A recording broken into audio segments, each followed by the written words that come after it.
arguments, papers, thoughts, meetings, etc. So do use that chat.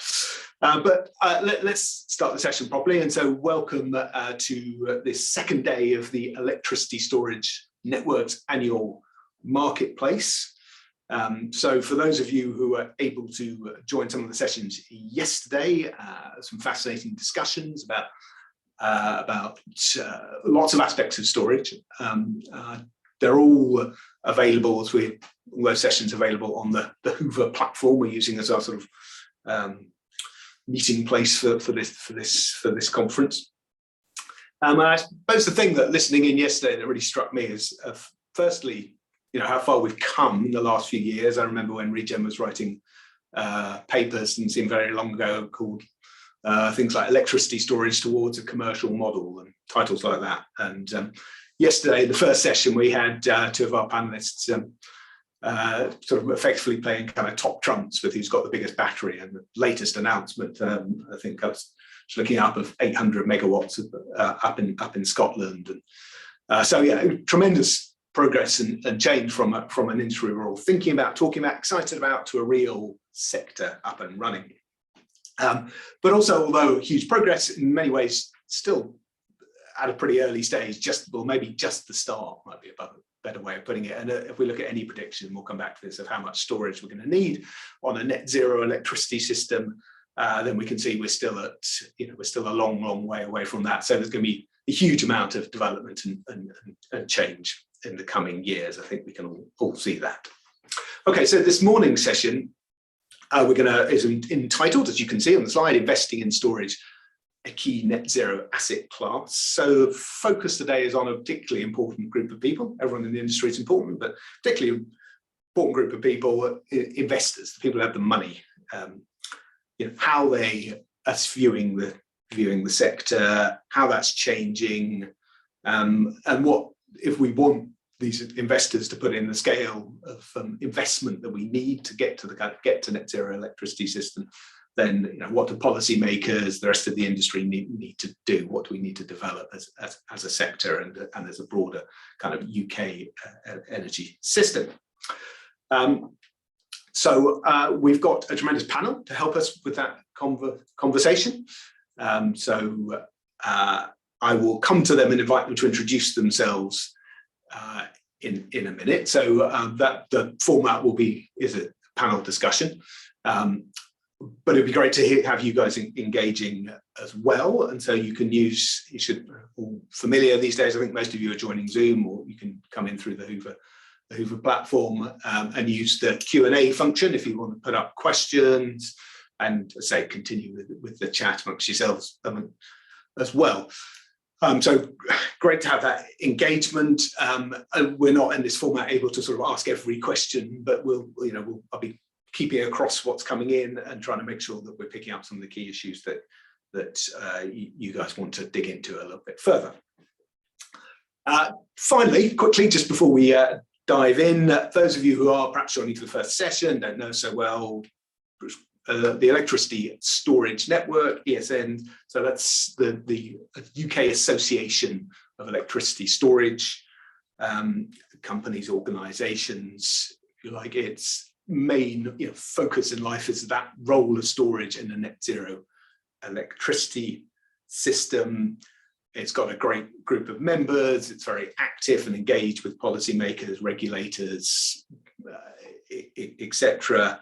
And it's growing really rapidly. And this, I think, is, as we're talking about the sector really moving to scale, and the critical importance of policy, regulation, markets, this is a key time, in my view, for the sector to have that, to be getting together and have a strong voice and be able to articulate and help understand and shape the future market and policy environment. So welcome to everyone who are members. For those of you who haven't joined yet, well, perhaps I should describe you rather as future members. So welcome to our members and to our future members who haven't quite got around to filling in the form yet. Welcome everyone. Okay, on that note, let's get going with the panel discussion. So if we can bring up our panelists, Hannah. So what I'm going to do is invite them all to introduce themselves. And as they do, I'm going to ask them to kind of kick off by just telling us a little bit about themselves, organisation, involvement in this sector, tonnage of batteries, might be interesting to know.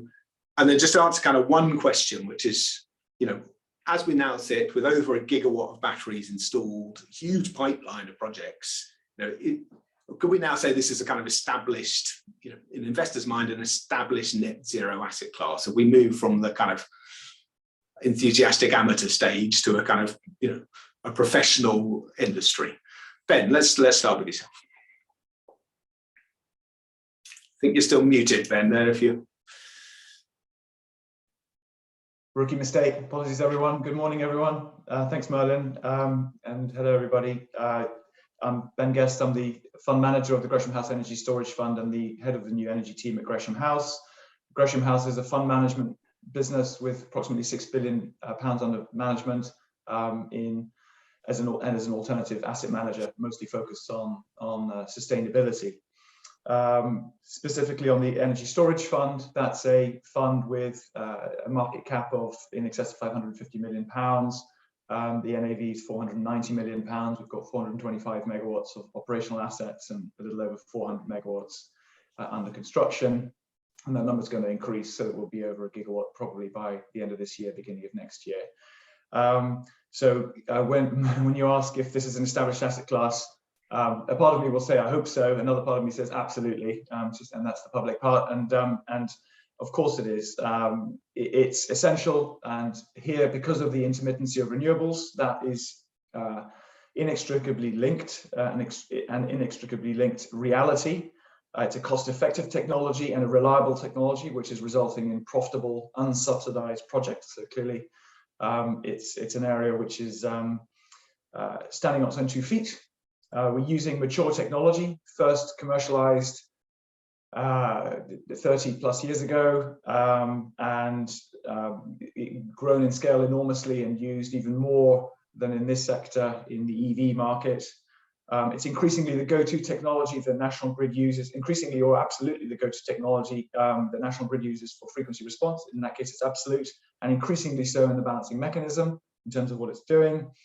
And then from another angle, and the investment angle, quite rightly, Merlin, is that we're attracting capital, both equity and debt, and cost effectively. We're baked into national grid's own future energy scenarios, so we're seen as key. It's already a pretty big sector.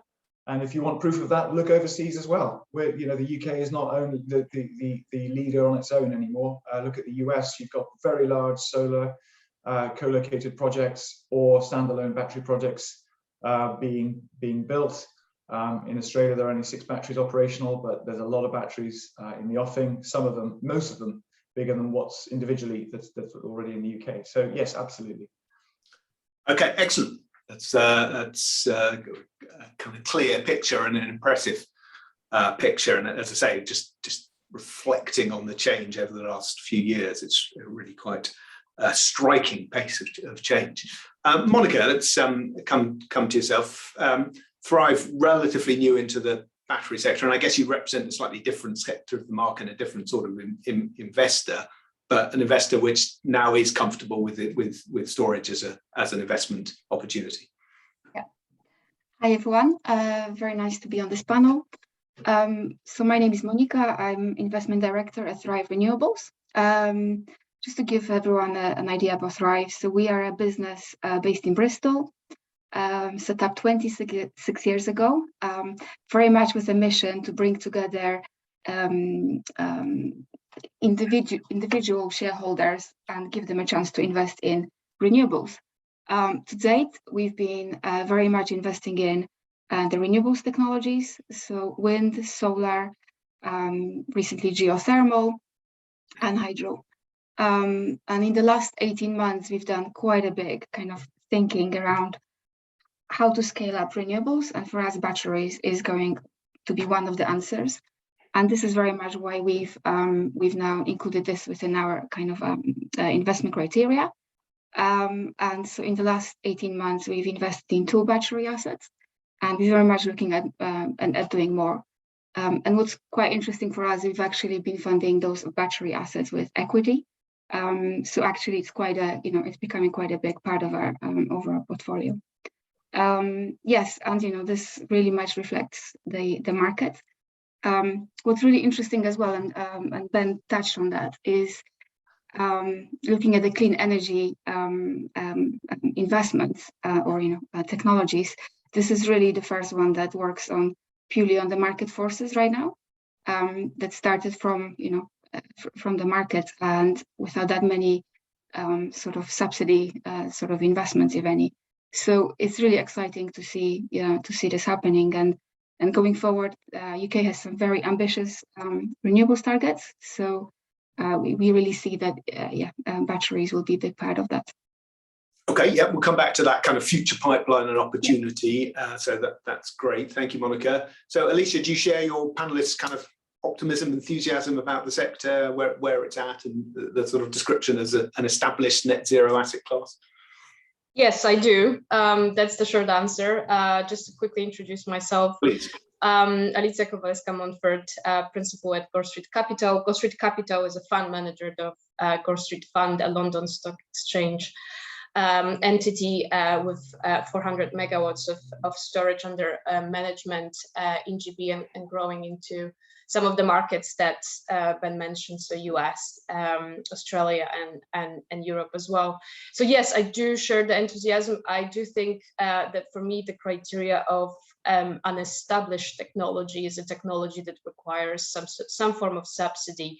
In the past, it was ROCs, where renewables were benefiting from it for quite a long time, and then CFDs, and that's why you have government subsidies for technologies that just need that additional sort of certainty and for investors to invest into it and bring the costs down. Tidal stream, for example, was for a very long time going to be something that emerges, and even with the help of CFDs, it hasn't. So I think what is incredible about storage is that it never had it from the beginning of its history, just relied effectively on contracts with the government, but whether it was EFR or later FFR, longer term FFR, but it was pretty much from the beginning not a subsidy. It was a service that was needed, and effectively after the first launch of EFR, the sector was released to nature, to market, and it managed, and it sort of thrived, and it grew so unexpectedly that this, to me, is a kind of one of those very interesting stories of technology that effectively proved to be capable of being merchant and unsubsidized pretty much from day one. Okay, excellent. I'm going to resist asking what the fact that UK government just put 100 million into nuclear power station today says about that technology in terms of your definition there about established or not, but perhaps discussion for another forum or down the pub maybe. Okay, so getting a real picture of an established market now, investors coming in.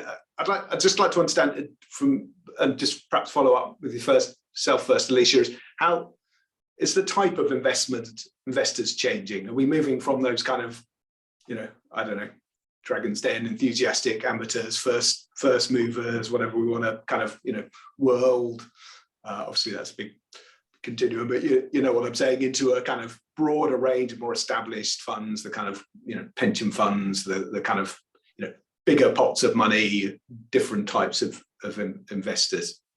As the section's changed, has the type of investor changed?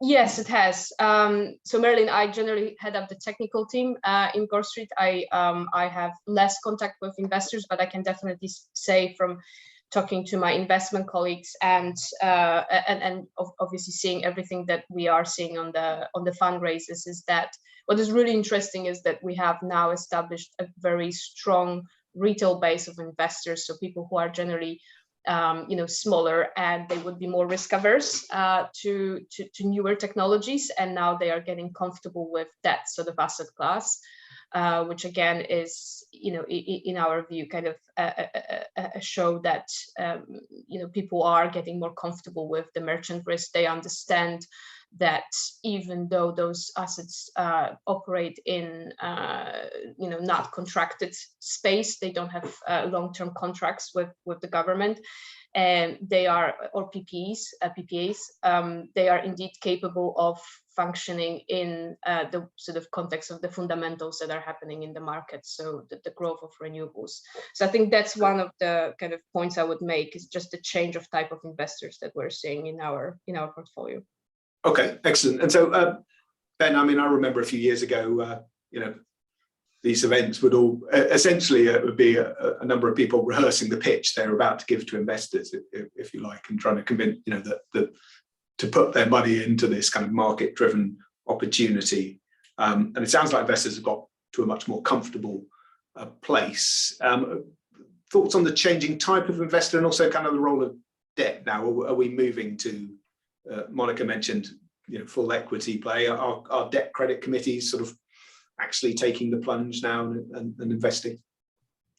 Yeah, so starting with the first part, investor types, I was just looking at our share register. Our top 8 largest investors are institutional, large players investing in investment trusts or just more broadly with a sustainability focus, or equity funds and so on. So very much institutional investors, and every time we do a fundraising, we tend to attract 1 or 2 or 3 more institutional investors with a starter position. So it's representing over half of our shareholder base today, and I can't help thinking that will only increase and very much match what you see across some of the renewables investment trusts and vehicles, and dare say private vehicles too. In terms of debt, yes, we were lucky to attract a £180 million facility, extendable to 280 via an accordion, subject to approvals, last year. Closed it in September. It's very attractively priced, 300 basis points over SONIA, SONIA being very close to zero. So yeah, really happy with that. The levels of leverage are not high. We don't want high levels of leverage. Ultimately, this is a merchant business model. So the leverage we're talking about in the end game would probably be in the 25 to 30% range. Okay. And that's pretty, if you're talking theory, that's probably a fairly optimal level anyway, in terms of weighted average cost of capital, before you start potentially causing yourself inflexibility issues. So debt is absolutely available in contracted markets, again, like the States or other markets where PPAs or other long-term agreements are secured. The amounts of debt attracted are in the hundreds of millions, sometimes per project. So yeah, it's absolutely attracting investors, and where it's contracted, not so much in the UK market, it's absolutely become mainstream. Yeah. Okay, just one follow-up. Are investors expecting similar target rates of return as they do in renewables? When you pitch your funds to investors, are you pitching similar numbers, or do they expect a higher premium because of more risk? So we've our public. Feel free to share a number on rates of return if you feel. Yeah, no, 8% is what we say is an unlevered return, going up to 15% via leverage is a big element, but other sort of additional asset management sort of value, whether it's adding value to projects through life extensions or something else. Okay. So that's the range of returns. Our discount rate reflects that. It's a little over 10% in terms of weighted average discount rate. If you look at the listed renewables funds, their discount rates are much lower. Down in the sort of 6 to 7.5% range, if I got my facts right, and that obviously reflects an industry that's much more mature and a little more contracted. Okay, Monica, in terms of the pitch that you guys have been making to a sort of a retail investor, as you put it, and this is quite a complex sector, isn't it? The route to market, how you optimize. Come back to Alicia a little bit, and from a technical side of things, how making money out of a battery is not a trivial thing. How is it difficult to convince investors that you have the sort of capability, that they understand the risks, you have the capability, and I'm talking about yourselves specifically, but investors generally, to sort of maximize the returns from these assets? So our investors tend to be investors in Thrive tend to be sort of retail investors having invested, between 5 and I don't know, £5,000 on average. So it's almost like a crowdfunded kind of model. A few sort of larger as well. But we've been always very transparent with the investors on kind of our journey to transition to net zero, to clean energy system, and been taking investors on a journey of what does it mean, and what technologies will be needed to make that system work. So I think it is about that, education with ourselves, but also with the investors. And I must say the projects we have invested in and communication around those, we've had lots of positive feedback from the shareholders. Obviously going forward, I think there's some questions around how do we calculate the impact of batteries that they provide as well. But these kind of things, I think, is very much an ongoing process. We're all trying to understand. But so far, the retail investors, we've had very, very positive impact and positive response. Okay, excellent. So hopefully we've now kind of established, kind of where we're at a bit, how investors are seeing the market, where we've got to. I'd like to look a bit more into the future now. So Regen's mission is a net zero, accelerating the journey to net zero energy system. So we're particularly interested in what does that look like? What assets do we need on the system? We've all seen various numbers, but broadly for our analysis, and we're doing some work with ESO at the moment actually on the sort of what the system might look like in 2035.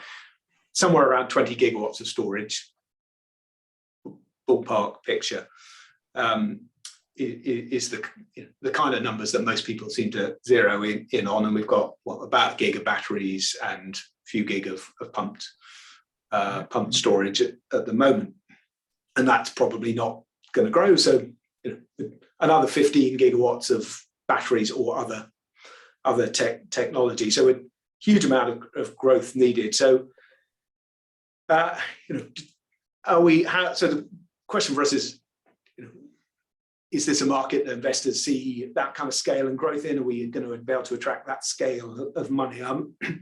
Come to you first, Ben, actually, and then to Alicia a little bit more on the revenue, on that famous revenue stack.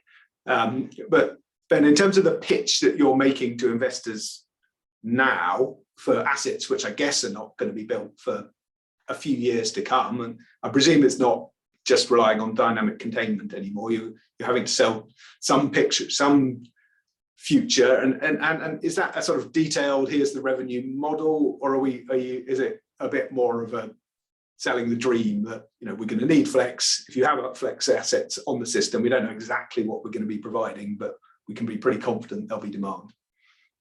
No, it's actually very specific. Our revenue model is very much focused on 3 accessible layers in no particular order. We've got trading, frequency response, and potentially other ancillary services, but let's stick to that one because it's established.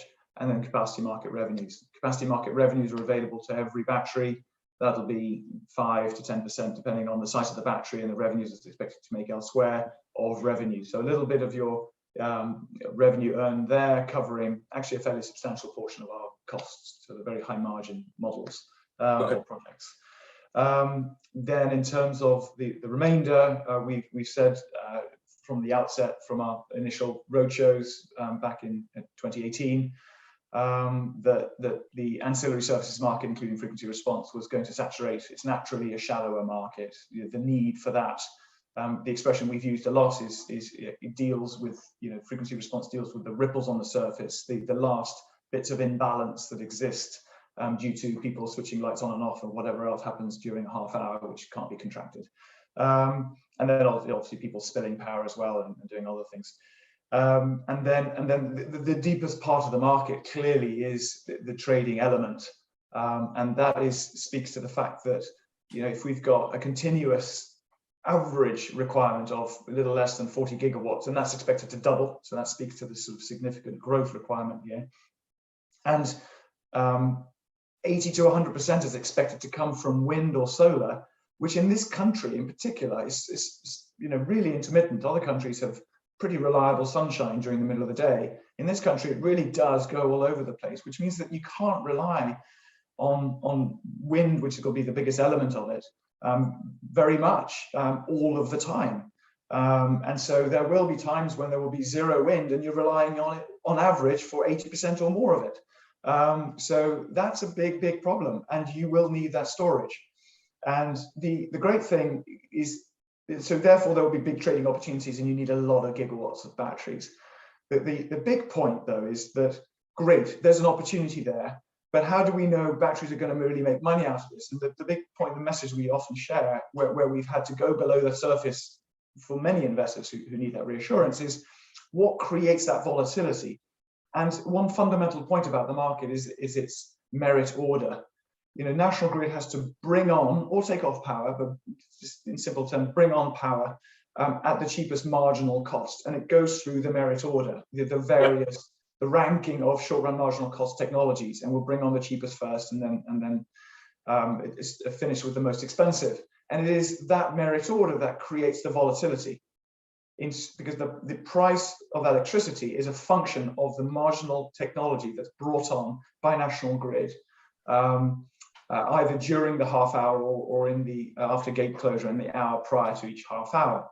So that then means that the volatility is naturally occurring due to zero marginal cost renewables, or even being paid to come off to negative prices, all the way up to the most expensive flexible technologies. That creates the range of outcomes. And then, of course, there's an even more extreme outcome, which is where you hear about the £1,000 plus prices, which is where National Grid gets very nervous about there being insufficient supply during a half hour, and then the pricing mechanism changes, and it's based on the probability of an outage, and the pricing is based on that probability being multiplied by £9,000. So that is what creates the volatility, and that therefore means that if you can model the interplay between supply and demand and what supply will meet that demand in every half hour going out 20 years, and there'll be lots of errors, but ultimately it throws out a volatile power price, half-hourly power price data set from which you can derive the maximum spread and the tradable profit, or potential profit that could be achieved from trading. And of course, the factors that influence that are the amount of renewables, and therefore the amount of intermittency, and the amount of batteries over the longer term. The more batteries there will eventually be enough batteries to start reducing the volatility and effectively cannibalizing that, but it's the opposite happening right now with renewables over generating more often than not. So without going into more detail, that is the pitch. It's the fact that that volatility is there. It's driven by something technical and mechanical. It's real. It's not just sort of something that you can't work out. It's actually fairly mechanical how that volatility emerges, and therefore you have real visibility into that merchant outlook. It's not just a guess. Excellent. Okay, well, that's really helpful, and I can envisage you in front of those investors right now, Ben. Where do I sign up? Alicia, just take us a bit more into that, then, that kind of how that revenue stack is changing, and how that, whether that, and I guess, that's looking towards the future and the kind of model Ben's outlined, but also the experience of the last few months of, extraordinary pricing and volatility, perhaps something that no one had expected, and some boom times for anyone with batteries or other flexible assets, and how that maybe is the sort of view of the future and the kind of recent past experience. It might be changing how people see battery models going forward. Sure. Yeah. So I think the interesting bit was definitely the last year. So you probably would recall and the last sort of the last ripples of volatility that happened in starting from actually September, October, and sort of proceeding to November last year were not sort of the first sort of signals of volatility. We already have seen it in the winter of 2021 from January onwards through February and March. So those signals are kind of not just one-off. We have seen it, and we knew that this was coming. You could argue that some of the contributors to this volatility from September and October events were a little bit circumstantial, because this was kind of a perfect storm of interconnector outages, some unplanned and planned downtime from thermal plants. There was also obviously kind of very low wind, historical low wind that was unpredicted by the system operator. And that also have contributed to that very, very high volatility, which we don't know whether it's going to actually kind of repeat to that levels that we have seen in the last quarter. But that's not to say that the fundamentals are disappearing and that we're not going to see volatility, perhaps in a sort of more moderate shape going forward. As Ben said, the fundamentals are renewables and their build out, and the fact that batteries are not keeping up the pace with the build up of renewables. And we can also kind of look into other markets for some inspiration or some sort of guidance of what can happen if we look to Californian market and Texas market, which are experiencing a huge growth of renewables at the moment, solar particularly, but also wind. We can see that a very kind of specific trend is forming, where generally renewables, they can drive average prices of electricity down on average, but that doesn't change the business case for storage, because we effectively need spread, and that spread will be present as you increase the penetration of renewables, purely because of the intermittency nature, and the fact that this marginal unit that Ben was talking about will be needed to balance the system in a short term, with even relatively good predicting capabilities from TSO. Some balancing will be still required. So the fundamentals will stay with us for at least, we believe, 12 months. I've been talking to one of our route to market partners, Flexitricity, and that's their view of their trading team. And those are the guys that are the closest to the market, and we agree with them. So this is the short term, I guess, view. The long term view is that we do expect the fundamentals as well to remain in place, and that will drive the overall stack. I am not as maybe kind of rigid in saying that we know exactly what the stack will be. We know that ancillary services will be needed, purely because batteries are needed sort of on 3 levels of system. On frequency regulation, so that stack and that services will play a role. Sometimes it will be saturated, sometimes with trading opportunities, which we have seen in the past, dynamic containment was unsubscribed and FFR was unsubscribed. So there will be opportunities to make money out of ancillary services even in a relatively sort of subscribed installation, sort of base of storage. The second issue that batteries should be supporting, and that should sort of be more important going forward, is the quality of networks. So I'm talking voltage regulation, I'm talking about reactive power and inertia, and that's all the Pathfinders programs that I'm hoping will open more thinking for batteries and for this asset class as a revenue stream, obviously localized. And then there is the intermittency issue, which is a bigger issue, which requires potentially thinking about longer term storage. So these are kind of 3 levels that batteries are supporting and should be supporting. And I think this was actually kind of mentioned in one of the panels yesterday, and I fully agree with that. So I think the fundamentals are what we really talk about with our investors, and it's anyone's guess how exactly the stack will look like. But if anything, the stack is becoming more diverse and more optional, which means that there is less risk of being stranded as an asset with one revenue stream, because the need for storage is just fundamentally there. Excellent. That's interesting. Okay. Thank you, Alicia. Very, very insightful. There's some good questions that's coming in. One from Ajay about who's best placed to create the predictive model that's going to tell exactly what assets we need, which I'm tempted to suggest Nostradamus might be our best bet, but in terms of you're asking for an actual predictive model, actually, I should probably say that Regen, as I say, is working with ESO on a project called Day in the Life of the Net Zero Electricity System. So we'll be putting out our thoughts, whether you want to choose that, consider that as a predictive model or not. Let others decide.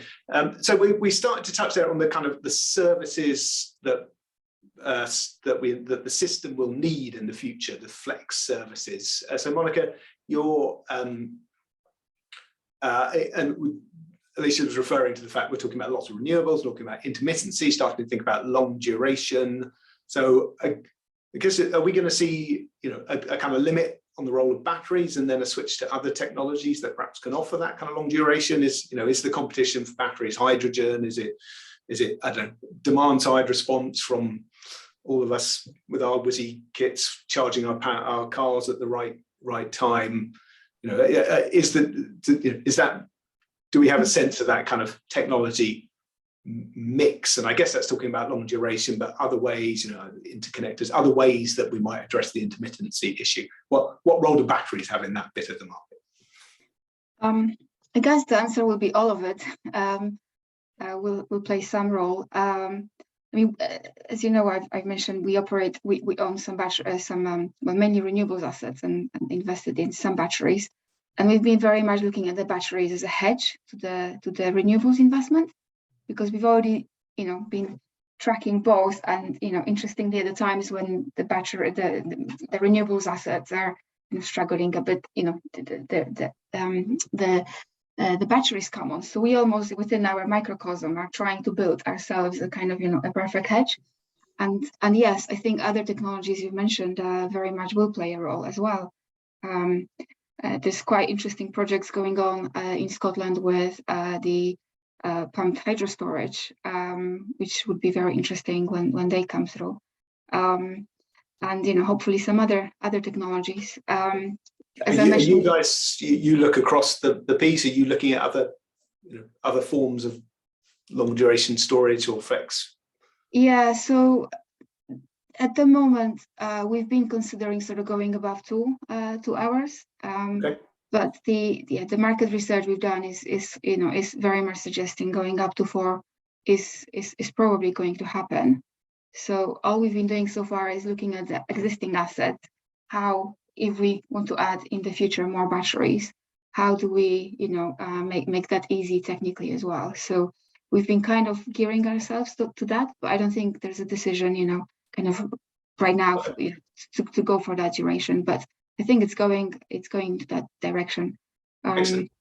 Okay, thank you, Monica. So picking up on that, Ben, and someone yesterday in the chat mentioned that what's sometimes called the Dunkelflirt challenge of the kind of cold, dank weather across the whole of Europe and no wind. And so is the real challenge, we're now going to be facing more about that intermittency, longer duration flex or storage, and do batteries therefore have a sort of limit of the services that they're going to supply the system, and then we're going to need other technologies to come in? So this is very speculating a bit, but I wonder whether the UK will end up being the extreme example, having emerged as one of the earlier players in batteries. I wonder whether we'll end up with one of the more tricky, longer duration energy storage solution problems and challenges versus anywhere else in the world, based on our technology mix, wind versus solar, and the nature of our weather, which means that, and I'll throw out a couple of scenarios where this problem really manifests, which is way outside of what batteries are offering right now. Let's say a world of 70–80% wind again, we're relying on it heavily, and it's a low wind year, and we're at 75% on average of target. That can happen. That will happen. It does happen. And so, variability of wind year by year can be as 30% quite commonly. So, what do we do about that? And so, there are some solutions like oversizing of turbines versus inverters and so on, so that you get more output in low wind or low or disappointing wind environments over very long periods, sort of the full year. Or there are scenarios where we might have 50% of the output for in extreme events, 1,000 hours of the year. This is way outside of where batteries are. And if we're again relying on wind to provide 70–80% of our power, that's 1,000 hours of very significant power. Turning it into numbers, when we go from a world of just below 40 gigawatts to, let's say it doubles to, some 70 gigawatts, let's say, of continuous power requirements, on average through the average day, the requirement will be, between 10 and 20 gigawatts of dispatchable long duration power. So, something that's likely to be fuel based. And so, absolutely, we are also thinking, or not more than thinking, we are building out some batteries to a couple of hours, and it's likely to go out further. And there are other advantages from a reliability and life cycle of batteries by going for longer hours in terms of long-term augmentation. So that's a separate point and a tactical point around how you build your batteries from a design perspective.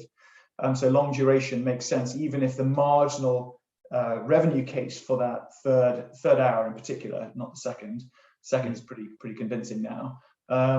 It makes sense from an overall sort of robustness of the design. Mm-hmm. But there's this scenario that I've just mentioned, 1,000 hours potentially of 50% output. And I'm making that up, but isn't it likely or possible? We should plan for it. And I think the likelihood is that based on the technologies that are out there, it's likely to be decarbonized gas, whether that's starting with hydrogen and burning that, or CCUS on a gas plant. I don't think that there is a 1,000-hour battery solution that's going to be cost effective against that very mature technology. Just a personal view. And if we're bringing in those sorts of technologies, is there a risk that that might start to compete with the battery model at the kind of margins? Or perhaps put it another way, is that what is on your risk register when you are engaging with your investors? No, not at all. I mean, in fact, why have batteries taken the share that they have? First, in frequency response, is because the response times of coal and the CO2 emissions of coal have been completely different to where batteries are. In the BM, as we start getting larger, we'll start competing head to head with gas CCGTs in BM reserve and BUs, because we're just frankly much cheaper. That was proven in a trial in 2020. So for the sorts of events that battery systems are designed and built for, the other technologies don't come close. But where there is an absolute need for longer duration, and really it's sort of flexibility or dispatchability of power in low renewables environments, we're going to need some of the more established technologies. If you look at where gas CCGTs and peakers are today, it's in the region of 30 gigawatts. And as batteries get built up as a function of renewables going up in share, that fleet is going to shrink more and more. And there'll come a point where the long duration issue really surfaces. And how that gets dealt with is either the examples I gave, decarbonizing gas, potentially, I've heard of Norway potentially filling a valley with water and providing very long-term sort of pump storage as an option. Okay. Maybe there are other competing options to the more easier to deploy gas plus decarbonized decarbonization solution, but I don't see batteries doing that. Okay, so I think that just thinking about the future, that's kind of very helpful, and thinking about just trying to clarify exactly where the role of battery is and where it's not as well, and understanding that future market. Just pick up again on that risks point, Monica. What do you what are you telling? What's on the sort of top of your risk register? And perhaps one question specifically, I know is something Thrive's always been very interested in, is the kind of sustainability question, which all sectors have to ask themselves hard these days, but obviously particularly a sector that's kind of selling itself on being part of the energy transition. Yeah, I think those kind of issues around impact are, I think, very important for us as an industry to respond to. I already mentioned earlier, even in terms of role of batteries, very much, we all understand the wider picture, but I think we all need to also look a little bit more deeper into, what does it mean, how much CO2 saved and so on, by having batteries on the system. I think this is quite important.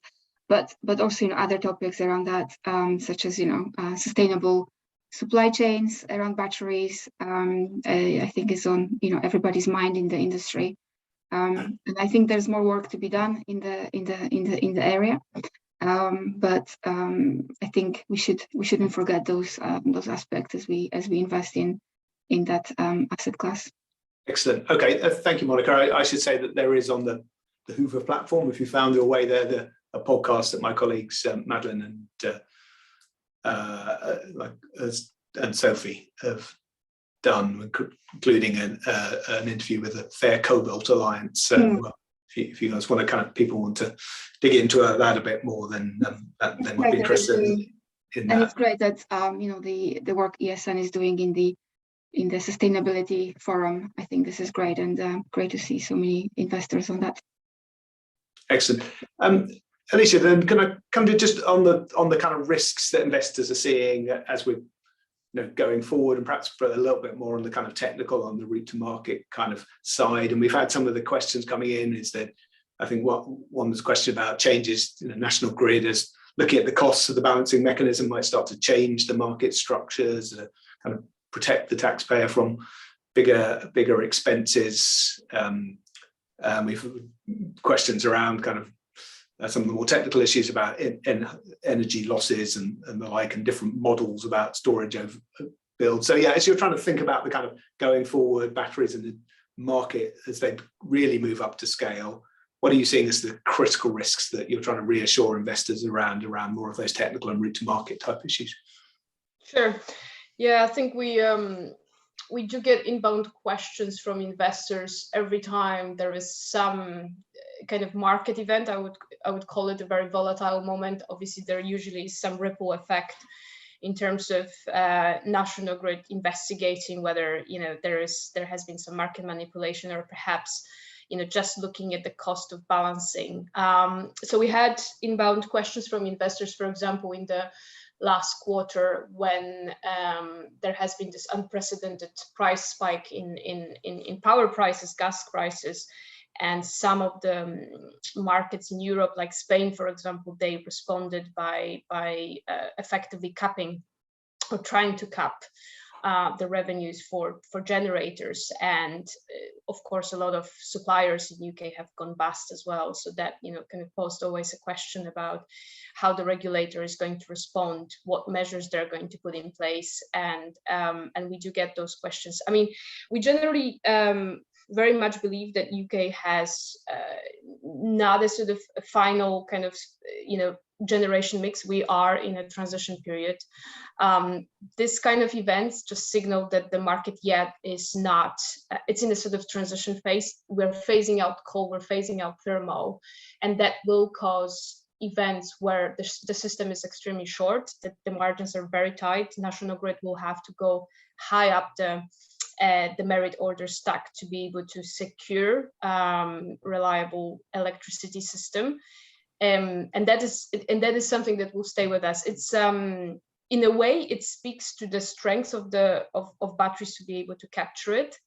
We don't have a crystal ball whether National Grid or Ofgem will feel that they need to cap those kind of revenues that can be made on BM. My gut feeling, and this is just my guess, is that they will be very cautious to do that, because that will potentially have a sort of a negative impact on investability in flexible assets, because it will dampen the investors' confidence, and that's the last thing you want in a transitional market, is to dampen the investors' appetite. As another example, or where TSO and regulators are very hard in thinking about not trying to kind of negatively impact investor confidence, is Ireland. So we have invested in capped and uncapped DS3 contracts in Ireland, and there has been instances of issues in the Irish market due to grid connection delays and various other kind of delays, which are effectively caused by the TSO and the overall sort of regulated design there. And we had very kind of positive signs from both EirGrid and the regulator that they really are cautious about not trying to appear as a market that is not friendly to investors for flexibility. They have worked with us to effectively kind of try to cushion those negative impacts of grid delays and other issues that the system has or the market has caused to us. So I do see that as a positive sign that even though some TSOs might be behind, that the overall kind of thinking about how quickly they need to change their system thinking, they are aware that they need to have investors in mind to continue building confidence in their markets, in their ancillary services markets and flexibility markets. So I would say that's a positive sign. Okay, thank you, Alicia. Conscious of time, it's been a fascinating discussion. We'll kind of run along quickly. So we're kind of coming towards final comments, I guess. And Ben, I think given us a really clear picture of where you see the market at the moment, investors, and where you think it might be going, but maybe if you just had to kind of pick out one in the let's take 2022, the next year sort of time, one key area of innovation development, maybe it's bigger scale projects, co-location got mentioned, the sort of longer duration, new commercial models. Is there one thing that you think might be the really significant shift we see in 2022? Good question. I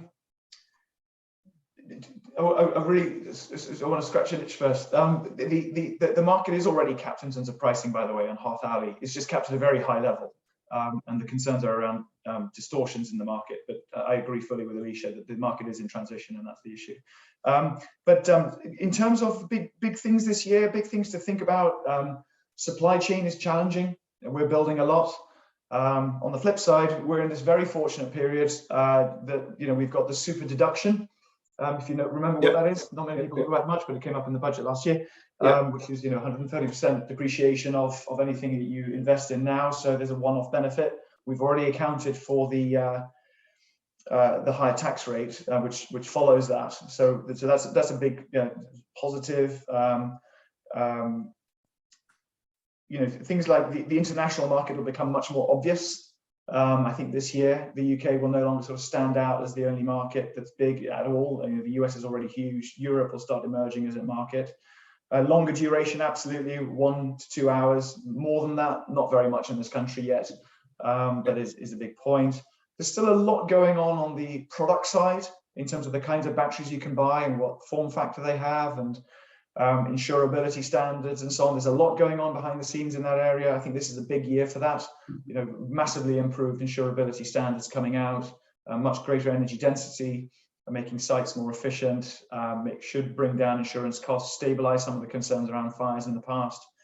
And then specifically for us, it's all about obviously building the most profitable projects, but also, the other point is bring down your cost of your break-even cost. And your overall sort of hurdle rates. Bring those down, and then your merchant model will work very well. So those are the big things we're focused on. Excellent. That's fascinating. A real insight into the market and the kind of conversations, which are, to say, are much more now, practical, pragmatic, no longer kind of future gazing, but kind of really, getting stuck into making these projects actually work. Monica, your kind of 1 minute or 30 seconds or whatever pitch for what to look out for in 2022 from an investment perspective. Well, I'll try not to repeat what Ben was saying, because very much agree with all of that. But just to add, I've been wondering, given the very high power prices that consumers pay right now, either domestic or business, whether there is a role for batteries as well to help with that. And we're doing a few investments into solar rooftops on commercial buildings, and the question of batteries is coming back stronger as a way of reducing power prices for those commercial customers. Another interesting development, I don't think it's 2020, but in a sort of midterm, will be around perhaps more sustainably sourced lithium within Europe and UK. Some interesting projects in Cornwall. And as I mentioned, we have investment in geothermal, which is also looking at that. So it'd be very interesting development, I think. And yeah, aggregating portfolios and looking at ways how to make it all more efficient and work really well with renewables, and yeah, help us all achieve those amazing targets that UK has. Excellent. Okay, well, as we're down next to the idea of Cornish lithium mines getting going again, and Cornwall, what did they used to say? You can, you're looking at anyone from Cornwall, used to be anywhere in the world, went down a mine, you'd find a Cornishman. So maybe that heritage will be be back. You can, Alicia, literally we're 30 seconds. Shall we finish on time? Your kind of top tip. Sure. So I would maybe just divide it into sort of three buckets. Definitely, I look forward to seeing National Grid moving on what Ben mentioned, which was the reserve from storage in BM. I do think it's overdue and needed, because it has demonstrated huge savings to the system and customer ultimately. Dynamic reserve, dynamic moderation are coming this year, so very keen to see how this is going to add to the overall sort of day ahead thinking about revenues. It will all move to day ahead decision making, which is exciting. And the last two buckets for us is definitely ESG, which we talked about. We have now a full dedicated team within the fund, and we do believe that it's definitely something that should be at the forefront of our minds in terms of investability. And I do look forward to seeing some batteries coming out of European supply chain. There are some factories that potentially will be helping us with the issues that we're seeing in supply chain at the moment. Excellent. Okay, well, that perfect timing as well. So really, only I'm not going to try and sum up the whole discussion. We covered a huge amount of ground and fascinating insight into how investors are seeing this market. And I get what I think the answer of yes, an established net zero asset class, but with a tremendous amount of opportunity and opportunities for innovation in all sorts of areas as well, which is fascinating. So just a huge amount for the sector to go out, and a really exciting sector to be in and be part of. And thank you to all the panel for your contribution to the sector and net zero journey as well, more broadly. Thank you to all of you who have participated and for all your questions. I'm hopefully tried to work some of those in. I'm sorry we aren't able to get to all of them, but thanks for that. The session, if you're glutton for punishment and you've missed that nugget of Ben's thing when your notes, then it will be back on Hoover, and you can watch it all over again on the link through a YouTube session. Just finally then from me is just to let you know what's coming, the other two sessions that we've got today. So we're going to go in a little bit more depth now. Electricity storage network has always been quite it's always looked at markets and opportunities and big picture, but also the actual technology and the issues and the actual details. So we're going to dig into actually how our net zero carbon assets dispatched in the control room, get into some nice geeky detail there, I hope. And then the actually rather important issue, we've had 2 calls from local radio stations at ESN recently asking for comments on fire safety in planning inquiries. So this is definitely an issue very much on the public mind and in the planning process. So really important session there for those who want to get a bit more into lessons on best practice for fire safety with Deputy Assistant Commissioner at London Fire Brigade. So that'd be really fascinating. So thanks again to our panel. Really great. Thank you for participating. Thank you for all for coming along, and enjoy the rest of your day.